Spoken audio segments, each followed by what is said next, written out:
आकाशवाणी भोपाल से प्रस्तुत हैं प्रादेशिक समाचार।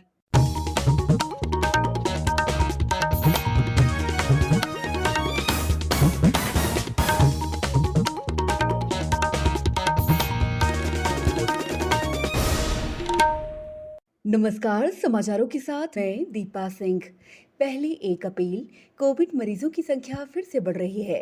इसलिए सभी श्रोताओं से अपील है कि किसी भी तरह की कोताही न बरतें, सभी सुरक्षा उपायों का पालन करें और 18 साल से ऊपर के सभी लोग बेहिचक टीका लगवाएं, सुरक्षित रहें और इन आसान उपायों का पालन करें। मास्क पहनें, 2 गज की दूरी है जरूरी, सुरक्षित दूरी बनाए रखें, हाथ और मुंह साफ रखें। सबसे पहले मुख्य समाचार। प्रदेश में नकली दवाइयों का गोरख धंधा करने वालों के लिए आजीवन कारावास का प्रावधान करने पर विचार कर रही है सरकार। केंद्र सरकार ने कहा, जिन लोगों ने कोविड टीके की पहली डोज ले ली है उन्हें दूसरी डोज में दी जाए प्राथमिकता। राज्य में कोरोना संक्रमण की संभावित तीसरी लहर से निपटने के लिए विशेषज्ञों और डॉक्टरों के संपर्क में है अधिकारियों की टीम। और भारतीय क्रिकेट टीम 3 एक दिवसीय और 3 टी20 मैचों के लिए जुलाई में करेगी श्रीलंका का दौरा। अब समाचार विस्तार से। राज्य सरकार प्रदेश में नकली दवाइयों का गोरख धंधा करने वालों के लिए आजीवन कारावास का प्रावधान करने पर विचार कर रही है। गृह मंत्री डॉक्टर नरोत्तम मिश्रा का कहना है कि नकली दवा इंजेक्शन का कारोबार करने वाले इंसानियत के दुश्मनों के विरुद्ध कानूनी कार्रवाई के लिए कानून में संशोधन के लिए विधि विभाग से परामर्श लिया जा रहा है। उन्होंने कहा कि सरकार पूरी सख्ती के साथ नकली दवा बेचने वालों के खिलाफ कार्रवाई करेगी। अभी नकली दवा बेचने वालों पर राष्ट्रीय सुरक्षा अधिनियम के तहत कार्रवाई की जा रही है, लेकिन जल्द इसे खाद्य अपमिश्रण अधिनियम के अंतर्गत भी लाया जाएगा। खाद्य अपमिश्रण अधिनियम में इस तरह का कृत्य करने वालों के खिलाफ आजीवन कारावास की सजा का प्रावधान है। डॉक्टर मिश्रा ने कहा है कि ऐसे लोगों के खिलाफ न केवल सख्त कार्रवाई की जाएगी, बल्कि इनकी संपत्ति को भी जब्त कर नेस्तनाबूद किया जाएगा। उधर जबलपुर में नकली रेमडेसिविर इंजेक्शन मामले में आरोपी यहां के सिटी अस्पताल के संचालक सरबजीत सिंह मोखा को आज गिरफ्तार कर लिया गया। वहीं जिला अधिवक्ता संघ ने उनका केस लड़ने से मना कर दिया है। केंद्र सरकार ने सभी राज्यों को यह सुनिश्चित करने को कहा है कि जिन लोगों ने कोविड टीके की पहली डोज ले ली है उन्हें दूसरी डोज के लिए प्राथमिकता दी जाए।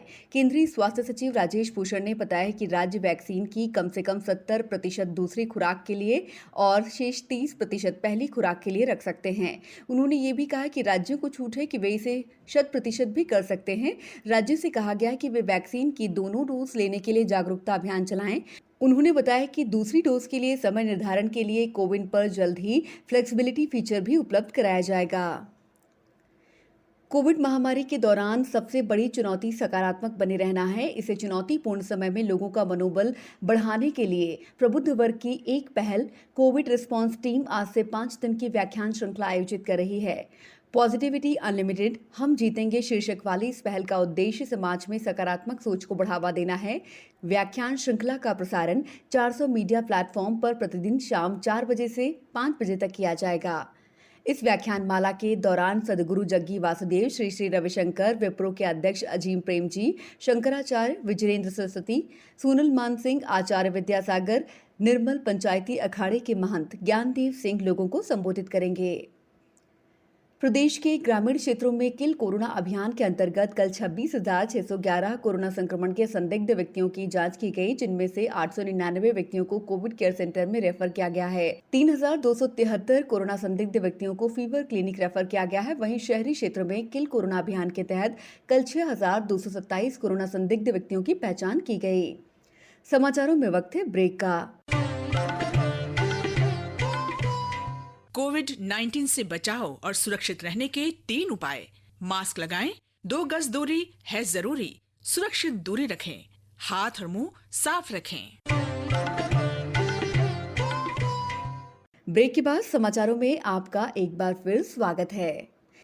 मुख्यमंत्री शिवराज सिंह चौहान ने आज एक उच्च स्तरीय बैठक में कहा है कि कोरोना संक्रमण की तीसरी लहर की आशंका वैज्ञानिकों द्वारा जाहिर की गई है। प्रदेश में अधिकारियों की टीम विशेषज्ञों और डॉक्टरों से लगातार चर्चा कर रही है। इसकी रोकथाम और बचाव के लिए अग्रिम रूप से हर संभव प्रयास किए जाएंगे। बच्चों को सुरक्षित रखने का हर संभव प्रयास होगा। तीसरी लहर का आकलन कर उचित फैसले लिए जाएंगे। प्रदेश में पॉजिटिविटी रेट लगातार घट रहा है। 3 मई को पॉजिटिविटी रेट 20.2% था, जो आज और घटकर 14.78% हो गया है।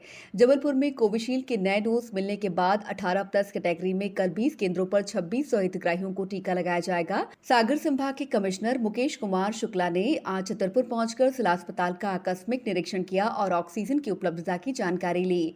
रायसेन जिला मुख्यालय स्थित आदिम जाति कल्याण विभाग के 2 छात्रावासों को बच्चों के लिए फिट फैसिलिटी घोषित किया गया है। यहाँ उन बच्चों को रखा जाएगा जिनके माँ बाप कोरोना संक्रमित हैं और बच्चों की देखभाल करने वाला कोई नहीं है। सतना में मुख्यमंत्री कोविड उपचार योजना के क्रियान्वयन के लिए संबद्ध निजी अस्पतालों में अधिकारी और कर्मचारियों को नोडल अधिकारी नियुक्त किया गया है।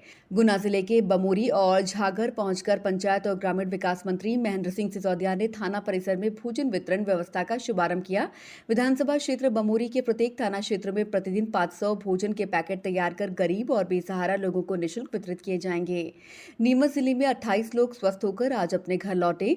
आगर मालवा जिले में चलाए जा रहे किल कोरोना अभियान के तहत जिले में 600 सर्वे टीमों द्वारा जिले के 1,73,639 व्यक्तियों की जांच की गई है, जिसमें 777 व्यक्ति संदिग्ध लक्षण वाले मिले हैं। शिवपुरी जिले में जन अभियान परिषद के वॉलंटियर कोरोना से बचाव की दिशा में किए जा रहे प्रयासों में भागीदारी निभा रहे हैं। सीहोर जिले में 79 केंद्रों पर कुल 4,350 लोगों को वैक्सीन लगाने का लक्ष्य तय किया गया है। यहां वैक्सीनेशन का 82% लक्ष्य पूरा हो गया है। धार में 38 केंद्रों पर कल टीकाकरण होगा। अशोकनगर में 18 कोरोना संक्रमित मिले हैं, जबकि 65 मरीज स्वस्थ हुए हैं। खंडवा में बोहरा समाज कोरोना संक्रमित मरीजों के लिए ऑक्सीजन की कमी दूर करने के प्रयासों में जुटा है। बोहरा समाज के सैफुद्दीन भामगढ़वाला ने बताया कि मेरे बड़े पापा कुतुबुद्दीन कुतबी विगत माह निमोनिया की बीमारी से पीड़ित हुए और उन्हें डॉक्टरों ने 24 घंटे ऑक्सीजन पर रखने की सलाह दी, लेकिन समय पर ऑक्सीजन नहीं मिल पाने के कारण उनका निधन हो गया। इस घटना से सबक लेते हुए हम समाज के सहयोग से निःशुल्क ऑक्सीजन सिलेंडर उपलब्ध करा रहे हैं। अभी तक 70 से ज्यादा सिलेंडर जरूरतमंद मरीजों को प्रदान किए गए हैं। रमजान के बाद ऑक्सीजन सिलेंडरों के साथ ही ऑक्सीजन मशीनें भी निःशुल्क मरीजों को दी जाएंगी। भारतीय क्रिकेट टीम 3 एकदिवसीय और 3 टी20 मैचों के लिए जुलाई में श्रीलंका का दौरा करेगी। 3 एकदिवसीय मैच 13, 16 और 19 जुलाई को खेले जाएंगे। इसके बाद 22 जुलाई से 27 जुलाई तक टी20 मैचों की श्रृंखला होगी। भारतीय टीम 5 जुलाई को श्रीलंका पहुंचेगी और 28 जुलाई को स्वदेश लौटेगी। अब कुछ समाचार संक्षेप में। अब आगामी 1 जून से यूडीआईडी पोर्टल पर ही दिव्यांगता प्रमाण पत्र जारी होंगे।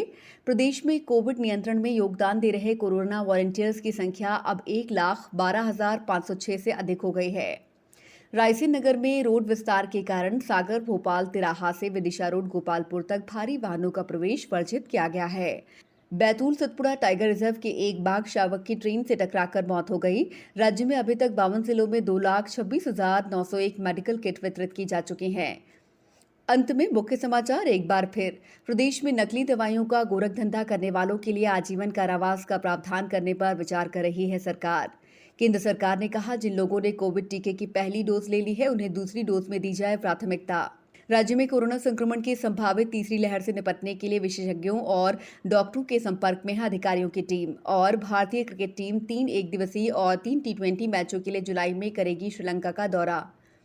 बुलेटिन के अंत में आप सभी से एक अपील, मास्क और 2 गज की दूरी, हाथ धोना भी है जरूरी। नमस्कार।